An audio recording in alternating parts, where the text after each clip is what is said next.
अजिंक्य Maharashtra news, एका सामान्य माणसाची अनोखी सुरुवात. संपादक संतोषजी लांडे. पाहुयात काही ठळक आणि महत्त्वाच्या घडामोडी. शिरूर तालुक्यात मुसळधार पाऊस, घोड नदी दुथडी भरून वाहू लागली. बंधाऱ्यांवर प्रशासनाची पाहणी.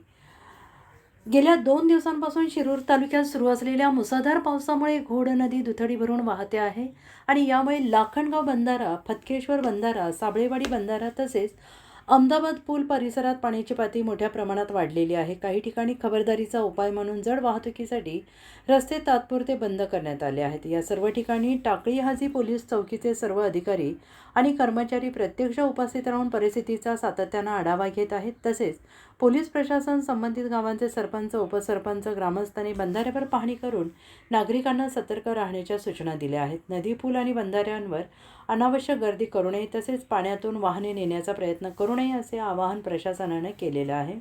सतत सुरू असलेल्या या पावसामुळे प्रशासन परिस्थितीवर बारकाईनं लक्ष ठेवून असून आवश्यक ती सर्व खबरदारी घेण्यात येते आहे. अजिंक्य महाराष्ट्र न्यूजसोबत प्रतिनिधी अशोक पाचनकर.